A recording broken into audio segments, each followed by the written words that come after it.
Good afternoon, everyone. Welcome to the MIC workshop series on language and social justice.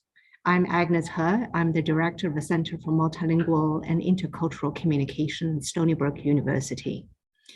Our lecture series is aimed at addressing both implicit and explicit bias against non-standard varieties of English as an additional language, or any non-English languages in general.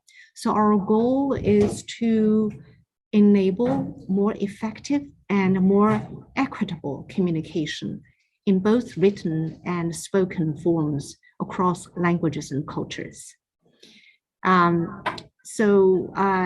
Today we are very honored to have a distinguished speaker from Rutgers University. And I would give the floor to my colleague, Dr. Joy Jensen, to introduce the speaker. Over to you, Joy. Thank you so much, Agnes. Before I introduce our speaker for today, I would like, first of all, to say thank you so much to Agnes for being an inspired and inspiring leader of a group of cross-disciplinary faculty.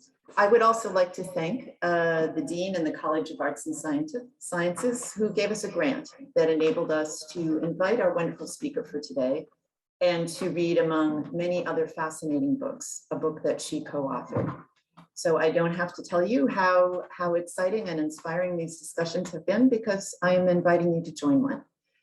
And may I also say thank you to Chikako Nakamura, who has helped us so much with the technology. Thank you.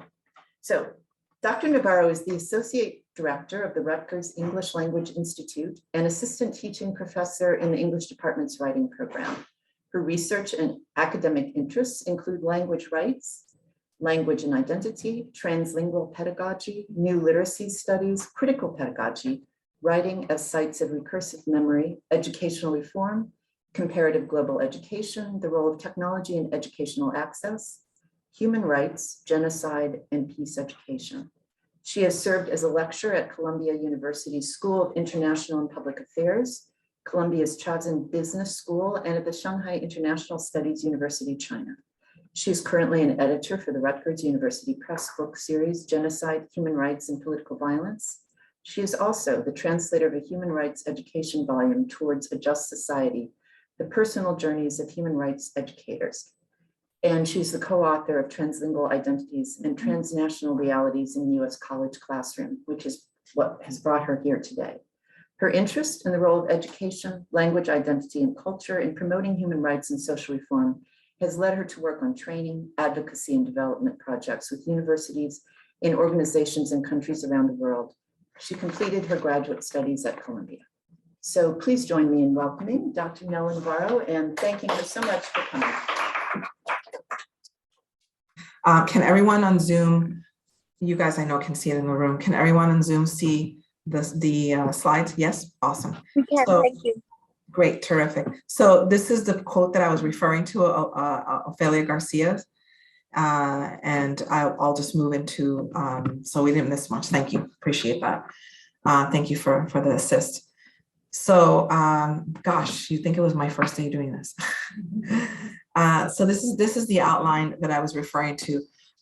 There's going to be a point in which I'm hoping that we will have the opportunity to really respond, think about how we respond to writing in our multiple cross-disciplinary academic contexts. And I'm going to ask us to think and focus and ask ourselves a series of questions before we do a reflection activity. I have a document that I will share with you, and at that time, I'm envisioning it as a workshop opportunity for us to sort of look at some questions, answer those questions, both here in the physical room, but also, of course, those of you who are joining us virtually. I'm then going to leave the slideshow, this particular slideshow, and bring up another slideshow. So bear with us. And there we're going to really get knee deep into a workshop mode, which is asking us to think about how we respond to student writing with some real practical examples. What do we do with the different types of writing that we encounter? And then I'm going to come back and have us think about the kinds of really the different approaches that I'm suggesting we explore and examine toward what I call lexicon of inclusion, really speaking the language of inclusion, but also enacting practices of inclusion. And I have a guide that I'm going to share with all of you. It's a guide that we created at my institute, Rutgers English Language Institute. And I hope to have time to at least share some ideas with you and to just, sort of hit the highlights, and then you can, at your leisure, take a look at it. So that's what we're hoping, what I'm hoping to do with in this context. So before I begin going through this particular slide, I want to share some thoughts about this idea of difference.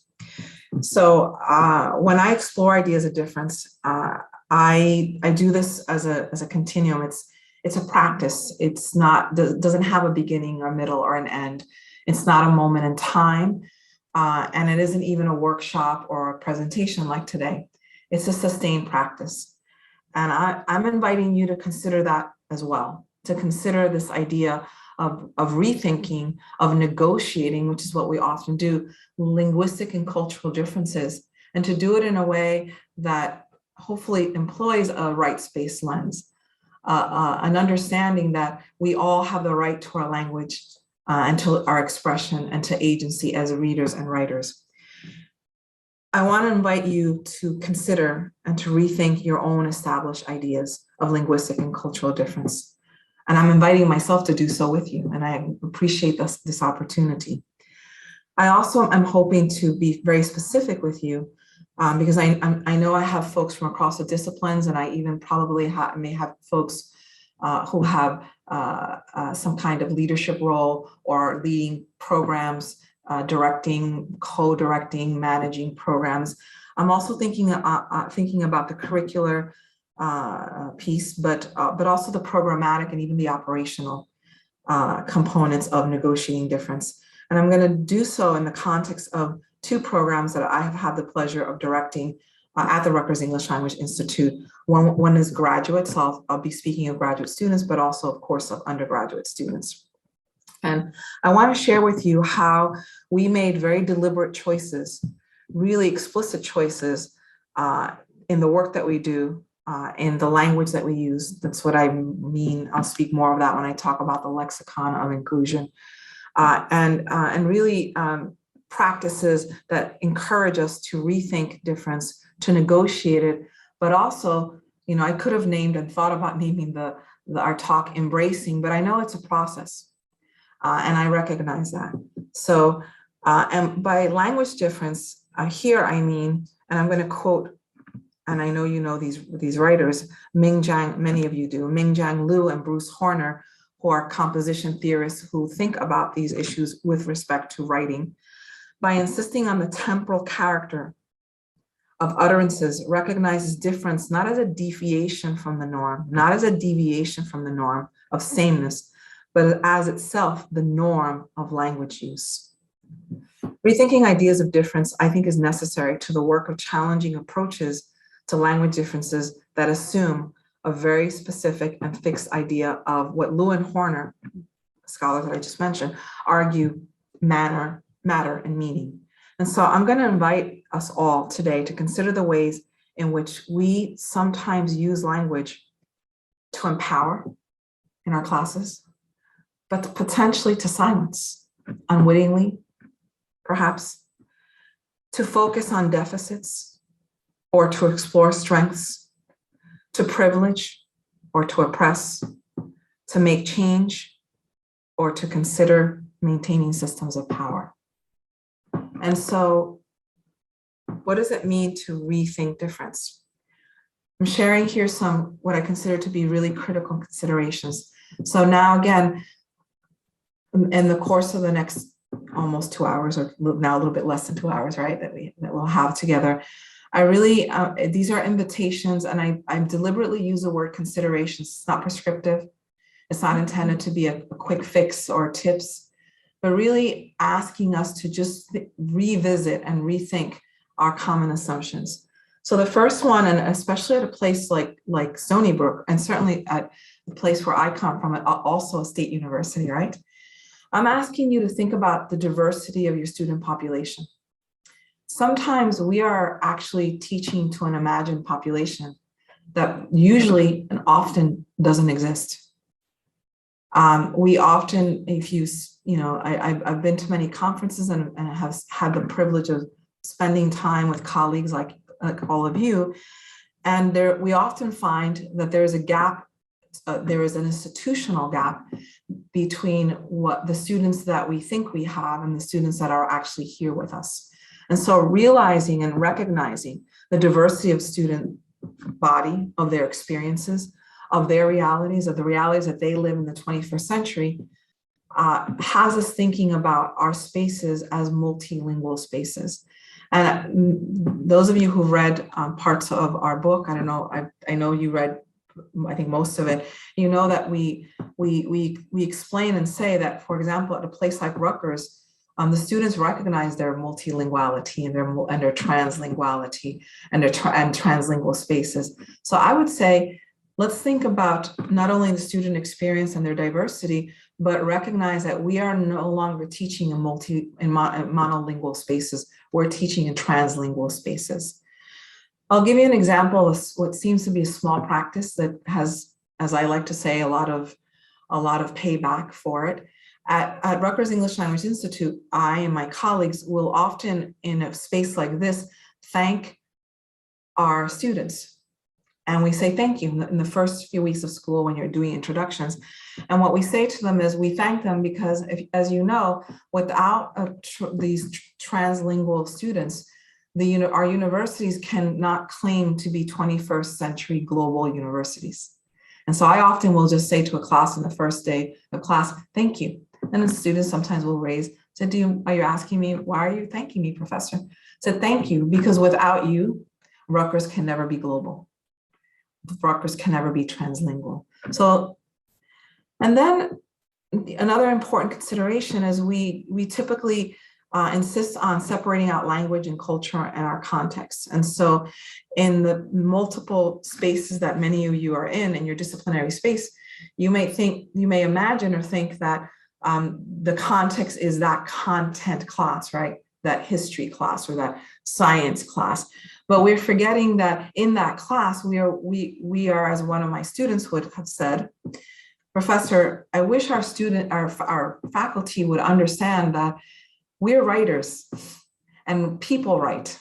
Computers don't write, departments don't write, exams don't write. And I love to use this example. So the relationship between language, culture, and context, students are bringing to our multilingual, translingual spaces their language, their culture, and multiple contexts. And now the other consideration, which is really, I think, important to us here, is the recognition of language facts versus language myths. And this very much happens to our colleagues who are coming from other disciplines, teaching history, teaching biology, teaching criminal justice, etc. We think we have ideas about how a student should write, what their language level should be, whether or not they belong in the classroom. And I want to propose to you something, and maybe it's not even just a proposition. I'm going to tell you that I'm a linguist by training, and that's what I'm bringing to the table. But I've also invited you to see yourselves as language and writing folks, because you are in the context of the university, evaluating written and communicative assignments. So let me propose to you that many of the practices that you engage in are language myths and not language facts. They are practices that you'll notice that I quote my director, Nicole Hauser. This is something that she did successfully, I think, in many ways in our space at Rutgers, to ask folks to revisit and rethink how they were speaking about student writing, as particularly writing that was marked as other. and to remind us that the ways in which we talk about language are based on language myths and not on language facts. And often, unfortunately, those myths are able to hold up and prop up language ideologies that are not just. Language ideologies that are invested in maintaining a particular kind of power for a particular group of people. And so I'll give two, and we can talk about these later, the idea that there is one standard language. That's just not the case, but we make policy on that. The idea of the mythical native speaker, again, that is the ideal, that is also a myth, but we make language policy. So ask yourself the question, do I respond to language facts or do I respond to language myths? And I propose that in a typical academic context, whether it's here or your institution or mine, many of our institutional policies and practices, unfortunately, have been informed by myths and not facts. And then I want to ask you to think that all the practices that we engage in when we talk about student writing and about responses, they should be both contextualized but also responsive. So they're contextualized to your space, your classroom, your practices, but they should be responsive to the person, to the students that are in front of you. I want to again share a quote that we share often at Representing the Challenge Institute that my director Nicole Hauser often refers to, and this is referencing a scholar Pillar who speaks about this. And this is what I want to get to in just a few moments. I'm going to ask you to recognize that the course of our time together here, I will provide some research-informed suggestions. And we're going to talk very specifically about what that might look like in the classroom. But I don't want to talk about tips and tricks, because what really I'm inviting you to do is to think about your disposition, the ways in which how you are coming to this work. What are you bringing to this work? And so I'm going to read this quote: translingual pedagogical practices require a translingual disposition, which is an examination of your own understanding of what you're bringing, what you want to accomplish. You must assess your understanding of and your positionality within the historical monolingual habitus of multilingual schools. And to what extent do you, and here's the question I'm going to ask you, let's take a step back for a moment and let's kind of workshop this and think about it. I'll do the same. To what extent do you, and this is a hard question, I ask myself this question many, many times. I try to ask it every day. I know it's not realistic, but it's also my invitation to you, and in many ways, one of the crux elements of this presentation, of this exchange with you. To what extent do you either perpetuate or interrogate and transform practices that reflect monolingual ideologies and therefore social inequalities? I'm going to ask again. Please consider it. I was writing about this on the train here, and we can perhaps take a moment to ask ourselves that. To what extent do you perpetuate? We all do unwittingly. We just do. To what extent do you perpetuate or do you interrogate and transform practices reflecting monolingual ideologies and social inequalities? Does anyone want to comment on that or make us say something about this? Anyone on the call or anyone here before I move on? I'm going to come back to this question, but is anybody willing? Let's start with the easier one. I think we all, rightly so, prefer to think of ourselves as people who are at least trying to interrogate, right? So can we start with that? And then we can look back and say, sometimes we do perpetuate unwillingly. Yes. Yes.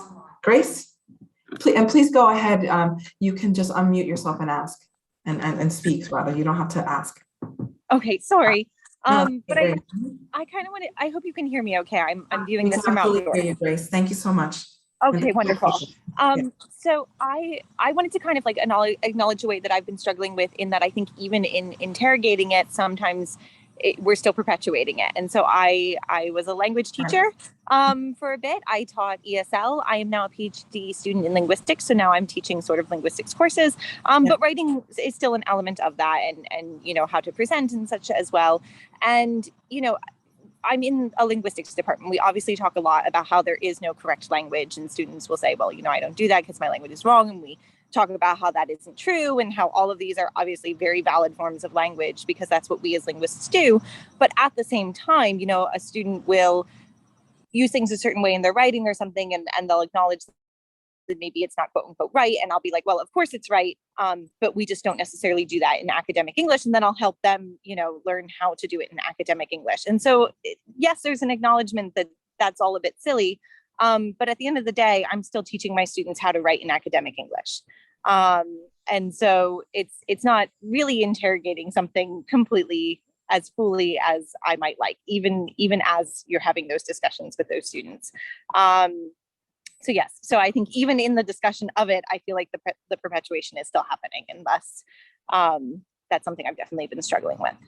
Thank you, Grace. And I would, does anyone want to, either here physically in the room or in the virtual room, want to add to Grace's comment, or to perhaps agree? Does anyone here, maybe here physically, does anyone agree? I saw some of you shaking your heads. Yes. I'm going to raise my hand and say I agree. Yeah, go ahead. It's partly because we also respond to a demand that comes from our students very often. They ask us for certainties. They ask us for unambiguous answers. And so there is a pressure. It's almost an emotional pressure that counts as well as. Yes, I think. No one can hear her. Yes, I'm going to recap. So our colleague Laura was shaking her head and saying that it's also because we're responding to student requests. Students want to be fixed, to be corrected. They've been socialized, but also they're uncomfortable with that ambiguity. And I think that's a really important point. So thank you for adding that. I would say one of the things I want us to leave with here today is I think to speak to both of you, I would say that's true that in the interrogation, the context of our spaces requires in a way that we're both interrogating and perpetuating. But I would take a step back and say, maybe you're not perpetuating I think you're contextualizing, and we don't spend enough time talking about context. We just don't, we take it for granted. I think, you know, reminding students that when the context changes, then therefore their rhetorical choices will change. I think that would probably keep us from assuming that we're perpetuating. You know, I don't think that you are necessarily, as I hear you both saying, Grace. I hope that you know that you see what I mean there. I fully appreciate it, but I would ask you to take a step back and say, I think when you speak of context, I think Laura's point about what students expect, that's part of the interrogation and part of the perpetuation of where do we lie in that, and we can come back to that. So thank you for that. So let's continue to sort of think about this what I mean by what else I mean by trying to cultivate this disposition. It happens over time. It's something that we have to continue doing. But I think if you're committed to the project, then some of the results and some of the perspectives, you will see a change in your own perspective. You will see a change in some of your practices.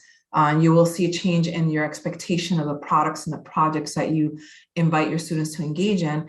And this feels very linguistic, I know, but that's the space that I'm coming from. And I promise to very shortly, you know, expand a bit and ask us to be transdisciplinary.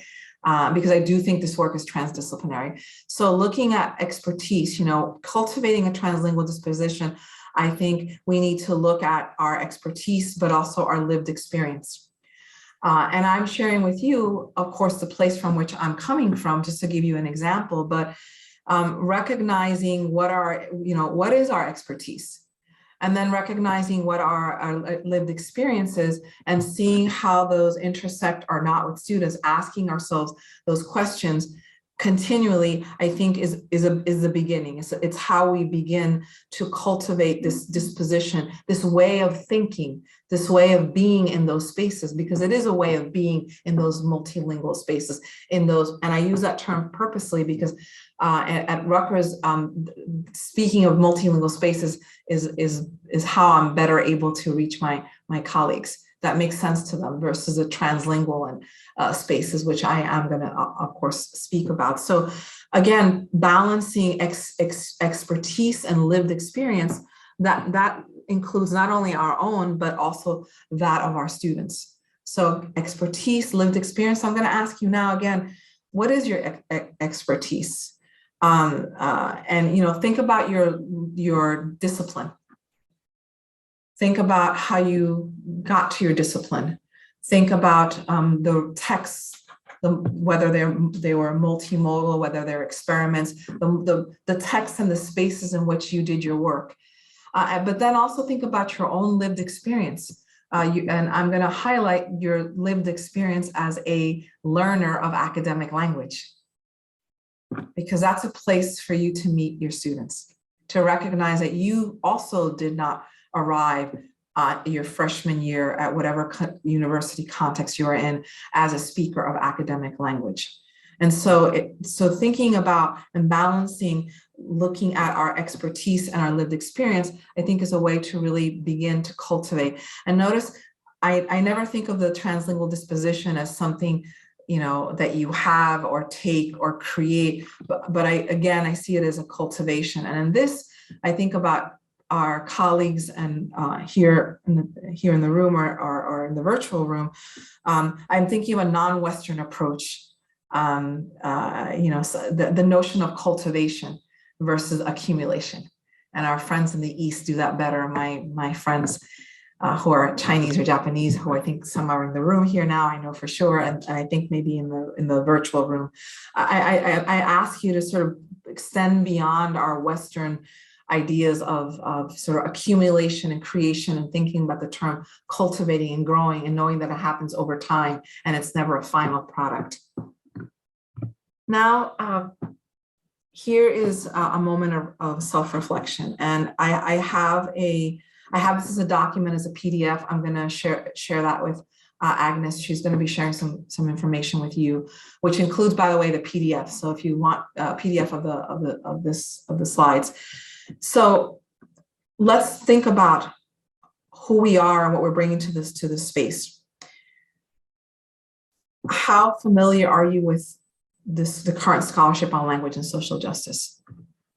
It does matter. And you might say to yourself, well, I'm a historian, or I'm a chemist, but just knowing that it exists and attending a workshop or reading an article or looking at some of the work that comes out of places like, higher ed, the realization that we are living in a translingual space in the 21st century, and a place like Stony Brook is a translingual space. So just ask yourself, how familiar are you with any of it, even if it's at its most elementary level?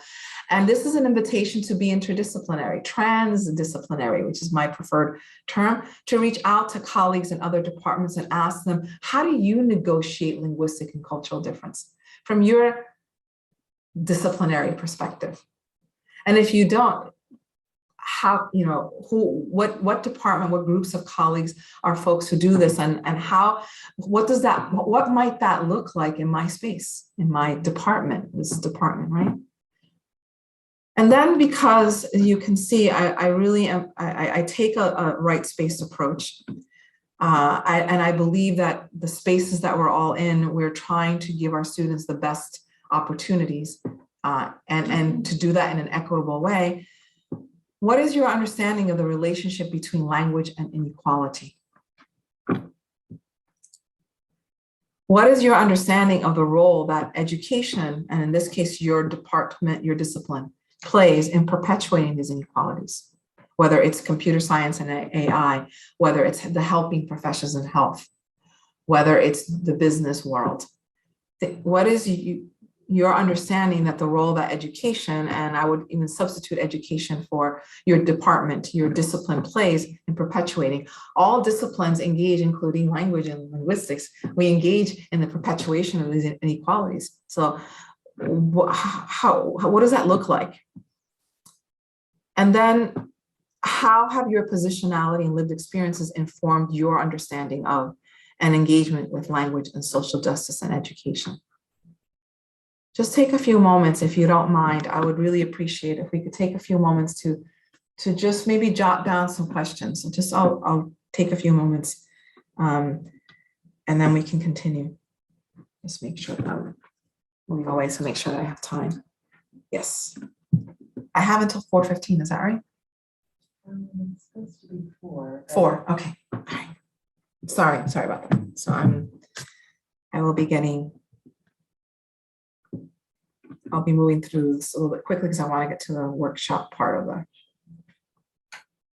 So mindful of time, because I do want to get to the part of our meeting today, which is going to be very workshopped and really asking you questions that will have to do with how do you provide feedback for writing.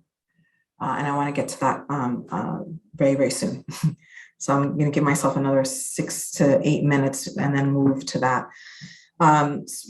I want to invite you to take, you will have a copy of the PowerPoint, but we have it as a PDF, and I'm going to invite you to go back, into your quiet spaces, your offices, wherever you do your best thinking, and ask you to think about this as you're thinking about how you respond to student writing, how you respond to language difference, how do you leverage and really make the most of your students and even of your own linguistic and cultural repertoire, because that's what we're trying to hope to do if we're thinking about translingual tenets and translingual writing. I'm going to get to that in just a moment. So really go home if you can and think very much about these questions, and we'll come back if we have time at the end. I'll share with you some possible what happens when you answer these questions if you'd like. So let me continue and just remind ourselves, there's going to be 2 or 3 slides that I am inviting you to go back to, but this one I'm going to speak to a little bit more. The translingual approach, which many of us who do the work of writing and composition, and there are linguists who do this work, there are language educators who do this work, there are multicultural folks who do multicultural education, bilingual education. There are a range of disciplines, anthropology, linguistics and anthropology. There are many folks who ask, why the translingual approach. And so I'm going to take it from an applied linguist point of view, but also from composition, because we're all here to think about how do we respond to our students, the difference in their writing, right? The quote unquote difference. And as I would say, difference does make the difference, because it creates a multiple, broader space of thinking and of creativity that wouldn't happen in a monolingual context. So I'm going to ask you to think about your classroom as a site of negotiation, a space where there's a continuation of a dialogue, of continued discussion, and not a place where you're just giving content. You're producing, and I recognize that students need to have content mastery, but that you're constantly cultivating the higher order thinking skills. So not just that they're memorizing the body parts in biology, but how they come together and what happens when a particular part is not working, and interventions, that you're getting students to really use the higher order thinking skills like evaluation, for example, critique, skills that typically don't happen when most of our classroom is more about prescriptive and sharing, and providing information, and not about engaging in spaces of thinking. So if this helps you, I often tell people I don't teach, and people get upset with me, like, how could you? I don't teach. I create translingual, transcultural spaces in which people feel honored and invited and inspired to think. That's the kind of space I think that I think of when I think about translingual approach to a classroom. The classroom is a space of negotiation. a space in which we embrace and highlight linguistic and cultural resources. They're not just differences, they're actually resources. This is the strengths-based model, right? These are resources that we want to leverage. So what is happening in China, for example, in a classroom, I asked one of my students to share food science strategies from 3 of the top food scientists in China. And the 3 other students who were in the food science program, this is a graduate program, were absolutely blown away, because many of the ideas that were being discussed in that class, they were all working on a both reflection and a summary of 3 major articles. These are master students. Most of those ideas had never occurred to them, hadn't been raised in their classrooms. And then happily, 2 weeks later, they came to tell me that their professor was floored, blown away, and they were able to tease the professor and say, actually, you know, this is what happens when we read another language, right? So an emphasis on process and not final product. And even if you only can do one product, a lab report, a reflection, a summary, an analytical essay, whatever the multiple types of writing tasks that you're talking about, scaffold them. In other words, stage them.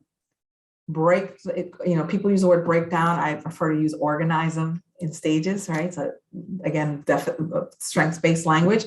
Organize them into revisions so that students have the time and the space to actually reach into that linguistic and cultural repertoire. And so that we can be honest and true to the idea that writing is a process and it's reflective and reflexive. We often say that all of us across the disciplines tell students not to wait to the last minute, and yet we have them do projects that are, you know, all in one sit, that invite an all in one sitting kind of approach.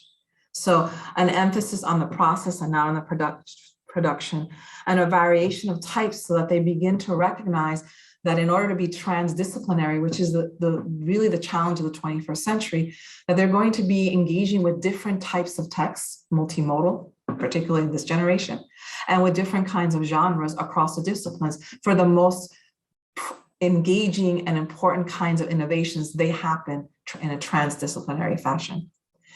And then a translingual approach is one in which we find time to do one-on-one consultations. Why? Because those consultations give us a chance to negotiate meaning, to ask students, what are they trying to do? And we don't do enough of this. We often, one-on-one consultations in all of our disciplines are often spaces of you know, catch up or interventions. They should be seen as a proactive, strong opportunity and not as oh, there's a problem, you know, office hours is a place of problems. Why don't students come to office hours? They traditionally see it as a place in which a problem is about to be solved and not as an opportunity for engagement. So I want to share with you RELI principles, and the next few slides I'm going to go through quickly. So I want to get to our, how do we respond? At RELI, when we think about, and this is again a Rutgers, we have 4 principles that guide the way we think about responding to student writing. It's always strength-based. So we ask for activities that activate prior knowledge. We ask for activities that have students going outside the discipline. Are you doing this in your other classes? We create activities that bridge and scaffold their experience. Everything we do is inquiry-based. So we always survey, we have different, it takes a minute, survey the languages, survey what they have. Monitor your own assumptions. Don't begin with, I think, I thought, they probably. Ask them with polls, with questions. We also believe, very importantly, especially in written assignments, that we have to be super transparent and clear.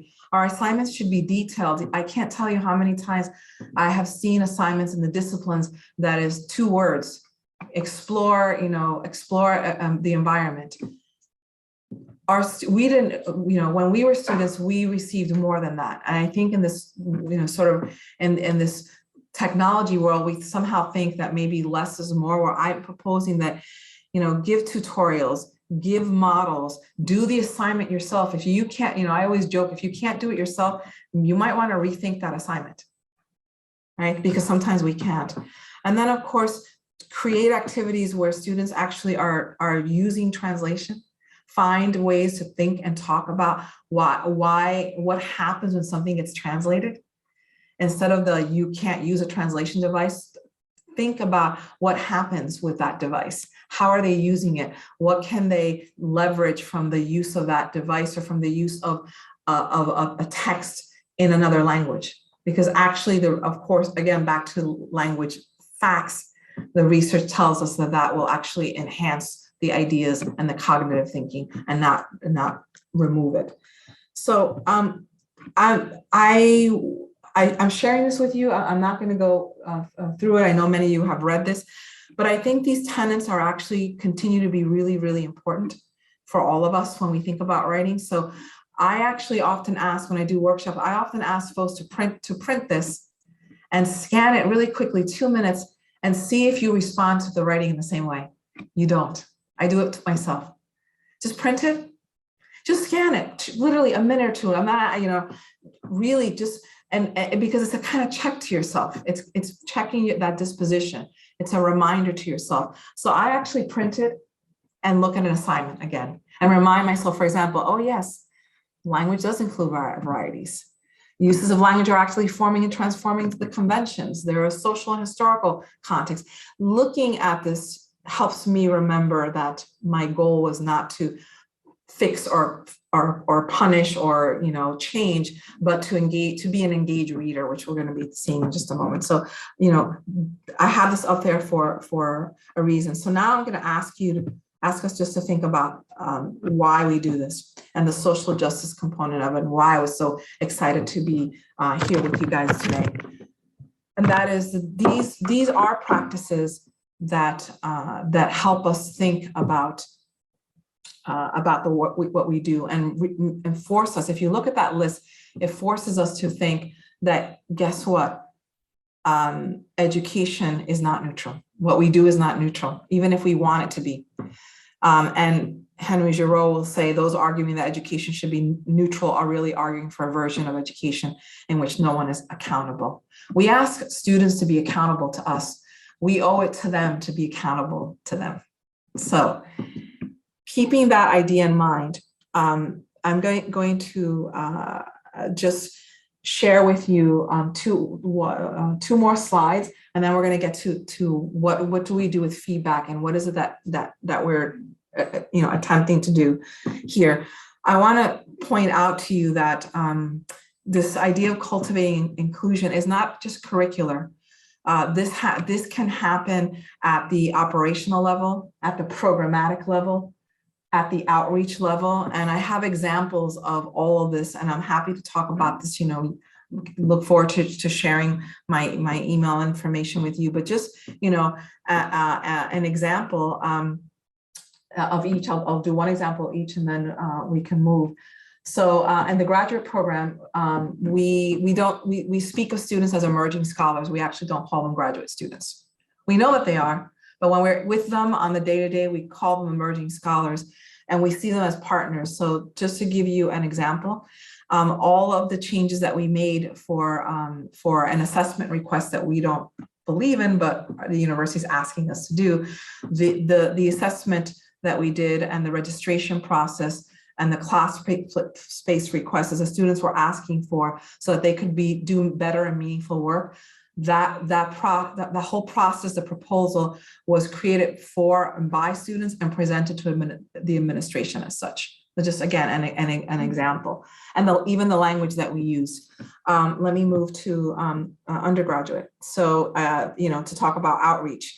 Again, we usually talk about curricular matters, but at the outreach level, we ask students to create courses and opportunities in which there was another kind of audience, not just us these were some of the examples that they came up with, and these examples now exist and have been created as programs or as learning opportunities. And I will also share with you a e-zine that was the students created that features their work that was not always just the classic essay or assignment, but creative work. So now I will move to the transition to feedback and to the slide on feedback. Feedback begins with the way we even think about the language that we use. And at Relly, and this is actually my own project, this is what I mean by the lexicon inclusion. Think about the language we use. Literally what we call something does become what it is. So if we say somebody's going to be fixed, then the person is always seen as someone who's in need of fixing, for example. If we move away from the deficit model to the strengths-based model, we begin to see a difference in how the students are treated, how they are understood to be resources in the university, and how they themselves feel empowered as members of the community. And so these are just some examples of what we do, how we speak, that I always encourage folks in a workshop. If you could just change one or two of these as a deliberate act, you will find and hear people making these changes as well. So I'm going to end here with Toni Morrison, because now I want you to think about what your students are doing, how they're writing, and how you're going to respond to this writing. Word work is sublime, and you don't have to be a language teacher or a writing teacher. It's how we know our students are doing their work. That's why we, except for certain exceptions, how do we evaluate students' work across the disciplines? All of you here in the virtual room or here with me, we're evaluating in some written format. And there's usually an oral communication component, but it's often, not always, but it's always tied. They usually have to write something, like I wrote something today to present to you, practice it, rehearse it, and, right? Isn't that what happens? Orals, the dissertation. And so word work is sublime. She thinks because it is generative. It makes meaning that secures our difference, our human difference, the way in which we are like no other life. We die. That may be the meaning of life, but we do language. That may be the measure of our lives. Think about that measuring of the lives, the academic and disciplinary lives of our students as we move to this idea of feedback. So now, as I switch, I'm going to ask you to do something. It's going to take me, I'm going to stop sharing for just a moment. So I'm going to ask you to think about feedback when you were a student. What was the best feedback that you ever got as a student? I want you to take just 1 minute to write down an experience that you had where you received written feedback that you thought was interesting, helpful. And then I also want you, so do it as a sort of, positive. Yes, I know it's a binary, sorry about that, but do it as a positive experience. And then think about something that you received that maybe wasn't so positive as a student, or even as a colleague, somebody sent you an email or something. Could you please take a minute to write that down? Because I want to unpack that for us in a moment. Does anyone on the call want to tell me, if you're ready, want to tell me what was a useful, productive comment that maybe they heard? Does anyone on the call want to share that? Anyone? You don't have to raise your hand, just please go ahead and unmute yourself and speak. Does anybody want to share a moment that that they thought was, they received either one, productive or not productive? It's hard, right?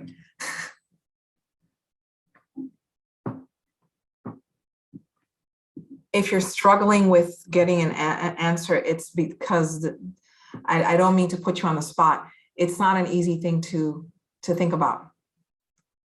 And in a way, it's my intention, not to make you uncomfortable, but to ask you to think about how a student might feel. Because we feel uncomfortable with critique and criticism. And when we receive, yes, could you read it for me? Let me see. Yes. Mm-hmm. Yes, I see it now. When a teacher, sorry, I couldn't find chat, of course, next to participants. When a teacher would write awkward next to a paragraph, super unhelpful, felt like I couldn't ask them for support. Yes, and yet, let's be honest. How many of you have been tempted or maybe have actually done it? I have. And I cried, and I did it 2 months ago and scratched. It was my first reaction. I was reacting, I wasn't thinking, I was tired.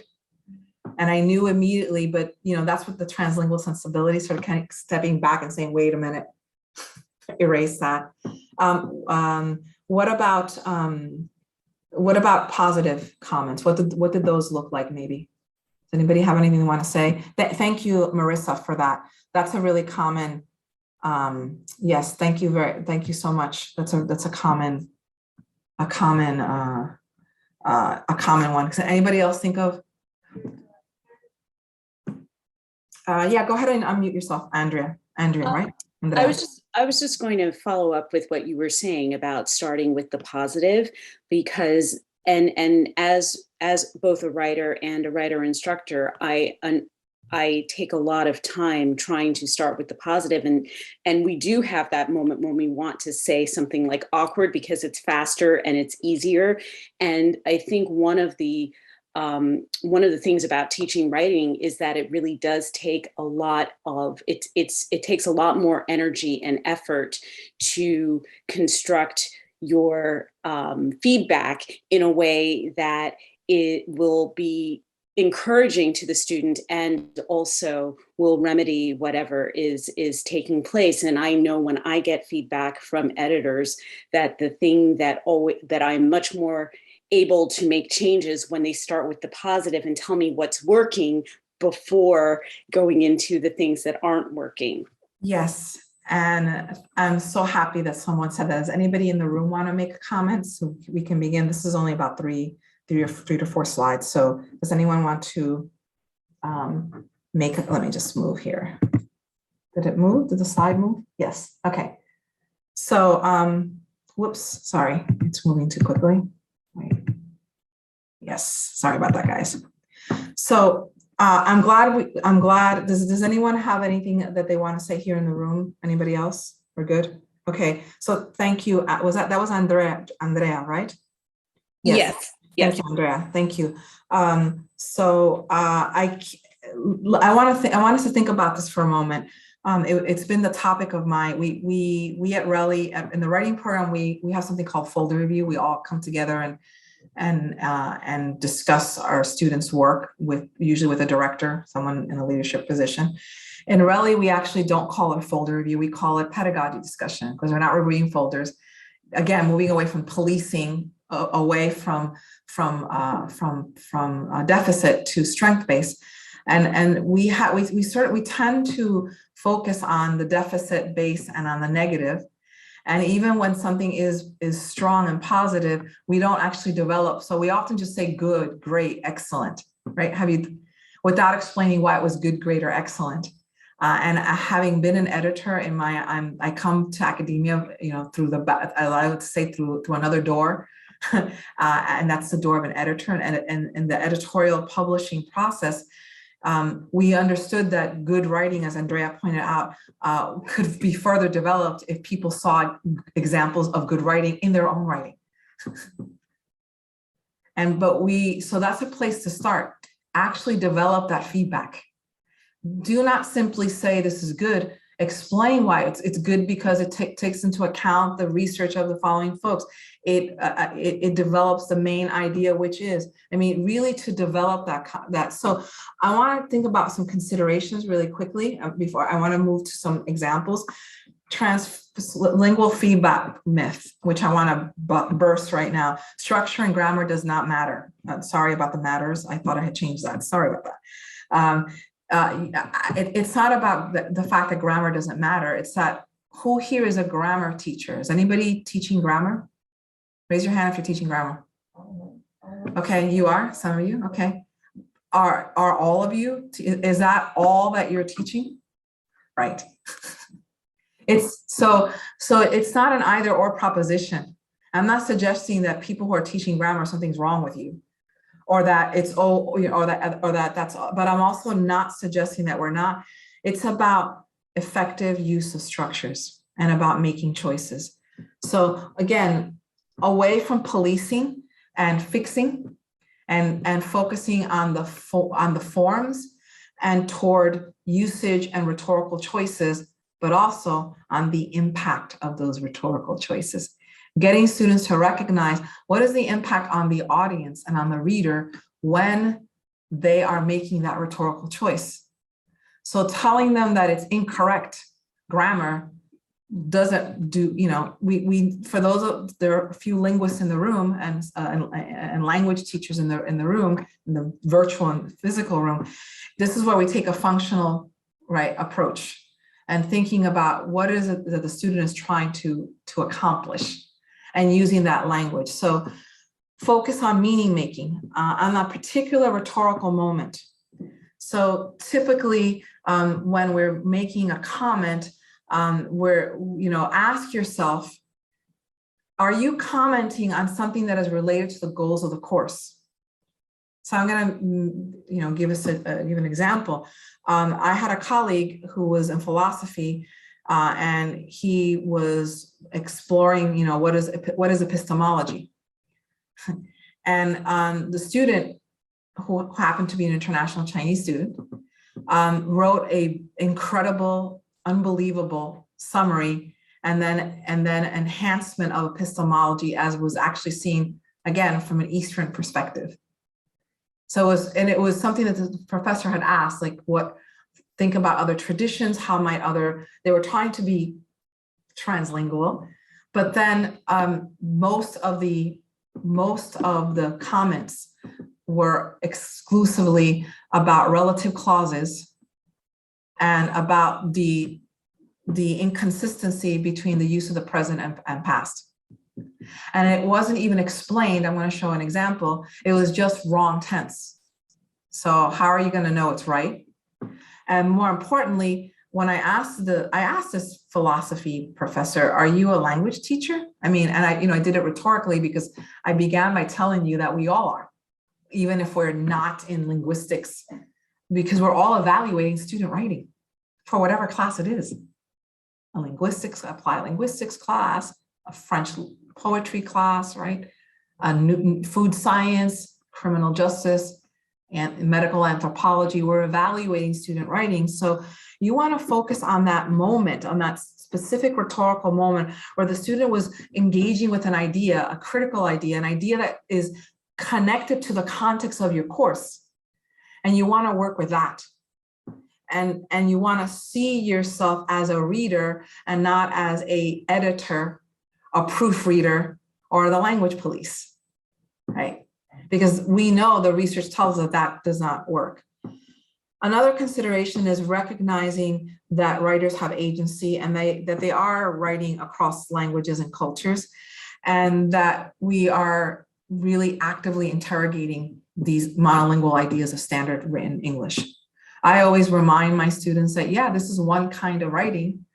Earlier on, I forget your name. I'm so sorry. I think it was Grace who was, expressing that tension, right? We have that tension, but I think students is our tension, not necessarily theirs. They don't spend all their time in academic language. They're writing and making meaning in other spaces, work, internships, socially, and they bring all that to the table. So recognizing that they have agency, I think, are some considerations. So here's some suggestions, real suggestions. And I just want you now to think about, does anybody happen to have something maybe that, think about the last time you were grading. Raise your hand if you were grading yesterday. Raise your hand if you were grading this morning. In the last 3 days, I think everybody, right? Raise your, yes. So how about this? Feedback is a conversation. If we were speaking to a student, would you stop them every single, because students who speak and for whom English is an additional language may be mixing things up, or making rhetorical choices that might make their that might complicate the meaning, or prevent the meaning from being more clear. But imagine every 5 minutes stopping, or every line or every other word stopping and saying, you said, a friend, a colleague. I'm just imagining telling my husband in Spanish every time he's speaking, he said something that wasn't clear. Instead of waiting for him to finish, and he'll ask me, did I miss something? Did you get something? And then being able to listen to it holistically. How many of us comment And also think about the word. So here's another challenge for you today, another takeaway today. Let's move away from saying marking, grading, fixing, and let's just start calling it commenting. Let's just but let's get a lot of us to use the word commenting, and you'll see how we begin to think about it in a different way. Think about your feedback as an engaged reader. So raise your hand if you sometimes can't help yourself and you start writing, you're commenting as you're reading, or do you read the whole thing and then comment? Let's be honest. I only do it 50% of the time, but I used to never do it. I used to always comment as I was writing, only to find that I had to take it back because a student did what I asked, right? We still are in that habit. So it's about a habitus, right? Getting ourselves to sort of like get away from that. So again, think of yourself as a reader. You're an engaged reader. You want to know what they have to say. You're not a custodian, as I like to say, of an imagined language standards. Also move away from the quick response, the language issues, and move toward the rhetorical impact. So instead of saying this is wrong, let's think about how think about your reader. Everybody wants a reader. We're not writing for just to write. I mean, yes, some of us have journals, but let's be honest, you want to be read. Because in being read, you're being validated, understood. So if you speak to the writer as someone who is intending to have a reader, and you say, I'm worried about this, the impact it will have on your reader. I'm your reader. This is the impact. This is what I understood, but I'm not sure that's what you wanted me to understand. Can you tell me what you wanted me to understand? Okay. Avoid what we typically do as commenting is, let's be honest, we proofread, we line edit, and we make generalized comments. Good, tense, tense mistake, but we don't comment on patterns. I'm not going to talk about patterns because I know everybody in this room has thought about that, but I'm going to challenge you to actually really do that. Really agree that a student has one or two patterns that because we all know that if a student tackles one pattern, the next version looks so much better. But if we micromanage them with 8 patterns, many of which are frankly mistakes, just like they made a mistake, they were typing too fast, we then destabilize the writing ground that they're working on, right? And now, how many of us have been given regulations? I mean, I'm going to be honest, hopefully my colleagues at Rutgers don't kill me, the five to a page, right? You've been to spaces where the department chair or, the coordinator of the course is kind of asking for a number, otherwise it feels like it hasn't happened.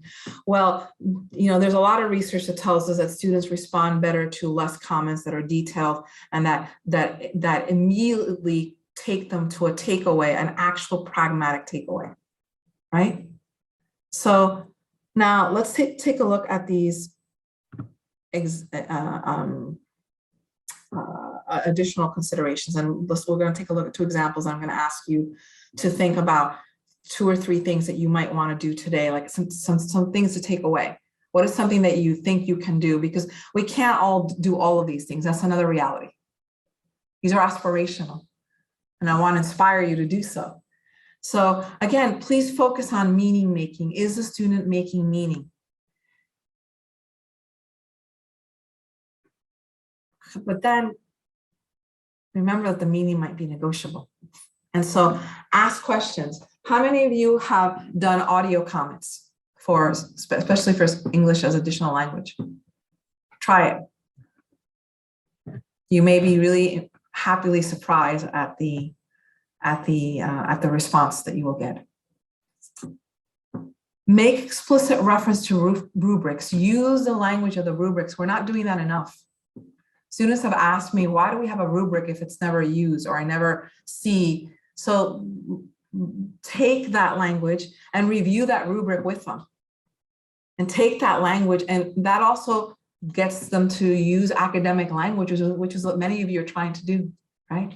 You have rubrics that include the disciplinary specific language, often of your discipline, of your class, but we don't use them. We kind of leave them for later, they're active documents that are to help students recognize how you and they should be evaluating themselves.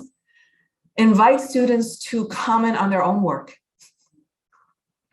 and to tell you what are the strengths, what are the areas of opportunity. And I think of opportunity in the same way, opportunity in crisis, the famous Chinese character. So I'm very, in that respect, I think very much of that moment as an opportunity. If you please be clear and be more detailed. So by detail, I'm going to just show you one quick example now. Try to avoid abbreviations unless you have given a key and unless you're looking at patterns. So that is fair to remind a student they have a pattern, but make sure that they have a key. I have had students coming into my office, graduate students in particular, saying, I don't understand what this means. And there was no rubric or any key or any, whatever you want to call it. So let's take a look at typical ones that, and I actually did collate these from people who are willing to share. So if you see this, awkward sentence, thank you, Andrea. These were in the order that I found them.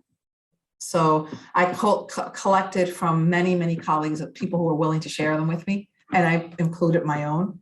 And these were more the wrong word, wrong tense is almost equal, but I had to put, one bullet list. But these are, so think about this. Think about you're writing an article and this is the response that you get.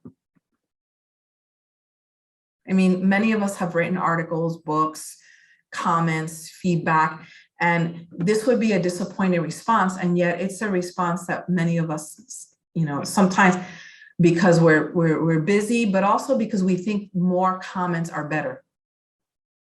And so I've seen tons, and so it's not that we're not working, it's that, I would propose that we consider working in a way that's more efficient. It actually takes less time to do what I'm about to share with you because I've done the timing on it. I'm trying to work on a little mini timing project. So here's some examples. Use the past tense when talking about the past. In this sentence, you're describing the results of the experiment. The reader may be confused because you are using the present tense, even though you're still describing the experiment you conducted last month. You also use the present tense at the start of your experiment summary assignment when you were describing your experiment of last semester. So here we have, it feels like it took longer, but if you again organize it into multiple sentences, you realize, yes, this could, do you want 6 of those or or this one, right? Remember to add S's to describe more than one reason. You have been analyzing more than one reason why video gaming can be considered addictive. And in this case, these are all collated from actual examples that students found productive and useful. And we did I can always talk about that as well. Anybody wants to ask me about that later on, a focus group that we asked. This is an excellent point. You have taken the frame of Fowler's argument and successfully applied it to Nelson's ideas. You have provided detailed evidence and analysis, and there were circles around the detailed evidence and analysis. Notice that it's a more, the critique of these two, of this one in particular, is that person could have given even more examples, because we often don't give enough examples for something that is done with a successful choice that the student has made. We usually give examples for unsuccessful choices. And remember Andrea's comment that she really responded well to an editor telling her what worked, because that was a guide for her to continue moving. And she could then herself find the so-called difficult moments, challenging moments, unwise or non-as effective choices, because she understood what was working for that reader, right? You have successfully explained why this ethnography project on endangered languages is critical. This is one of my students I was talking about. Is critical to the YU community in Columbia. Can you explain in more detail and give examples of how this project can inform the work of language educators and of educational policymakers who are concerned with linguistic and cultural revitalization? This is my comment about the bottom one, a recent one. I thought I better own up to something. And I can own up to 2 on the previous page as well. Because we do. I mean, that's the our if you will, our reality. So wrapping up, I know, I hope this felt more like you were seeing something pragmatic and immediate that could be used. But questions? I fell a little behind. I'm sorry about that. I'm 10 minutes behind my own schedule. Does anybody have questions, or do you want to share your own experiences with commenting, with giving feedback? Anyone in our virtual room or here? Does anyone want to? Yes, Agnes, yes. Yeah, sometimes we have international students who will Yes. come to us and explicitly Yes. ask for corrections. How do we handle that? Mm-hmm. Yes, I'm glad. I was hoping I would get that question. It's one of my favorite questions to answer. I think we have to answer it by, can you? I'm sure they know. Oh, yes, I'm sorry. Yeah, I forgot. So Agnes just asked me, sorry about that. Agnes just asked me, what happens with international students, that's almost all my students currently at Rutgers. I should say the students that I work with on the day-to-day, my day-to-day life at Rutgers, based on my current role as an associate director and also as a teaching in the Rutgers English Language Institute. Agnes said, what happens when a student is asking, requiring, almost demanding, you could even say, that quote unquote errors be fixed? I love to answer this question because again, I always get into rhetorical questions, but questions. So the question I ask is, would you like to make sure that you sort of recognize those quote unquote errors and really, would you like to manage and address those in a more consistent way? And they'll say, yes, of course. I'll ask them, they'll tell me, I want, I'll use my last student example. I don't know how to use modals, and I'm still confused about articles. This is a classic one, right? Another student said, I don't get the difference between the present perfect and the past tense. That's very confusing. And so what I pointed out to a student is, well, my approach in asking you questions, and I'm going to show you how you're using them. You know the rules. You're unsure how to use them. And by asking you to think about the usage, you will be able to, you can't carry me with you at all times. I want to help you be able to recognize the choices that you're making and not just the rules. Because the rule, if you do know the rule and it's still an issue for you. But the research tells us that if you're able to think about how you're making these choices versus getting it, checklist, and that does take it takes some time. But if you keep, and I usually do it with them. I'll say, okay, so did you remember why I made that correction? No, you said it was wrong. I said, do you know why it's wrong? No, I don't. I want you to know why. And so then we try it the other way. So I do both, and I think I find that helps quite a bit. And I've shared this strategy with others. And they have found it successful. Again, nothing's foolproof, but it makes the student think. So I want you to have agency. I want you to learn how to do this for yourself. And then and we do talk about the fact that it's never going to be perfect. That we're not asking to be native speakers. That we're leveraging. You have something to bring to the table. So I remind them, like, do you remember why you're here? Rutgers wants you here. You make Rutgers global. You're Chinese speaking. You're Korean speaking. I mentioned these two because this is my population at Rutgers. And then it changes the conversation a bit. And then they move to more rhetorical choices, to ideas. I hope that's helpful. Anyone else have any questions? Anyone in the virtual room have questions? I hope this has been really pragmatic, which is what I was hoping for, that you have something that you can take away. I would like to share with you a document, not now, but I do have it. It's a document. I'm going to stop sharing if that's okay with you. It's a document that's called, if I can just say a minute, speak to it in a minute. It's a document that will you may find useful to share with colleagues outside of your department or your discipline, or maybe within your department or discipline. It's called the Relly Guide to Inclusive Teaching, and it talks about what we should call students and why, how even what we call students helps us be better representative of who they are and what their capabilities are. And it's a nice PDF. And so I'm going to be sharing that with Agnes, who I hope will share it with you.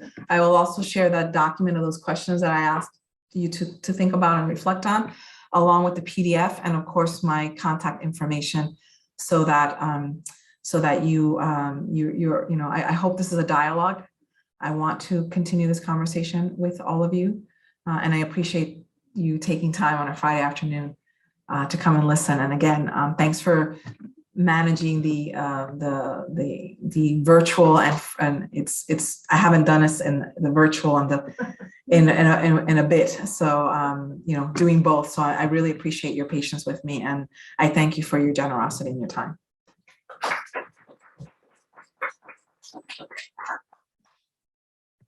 So let's see. How about it here? Close this. Should I close?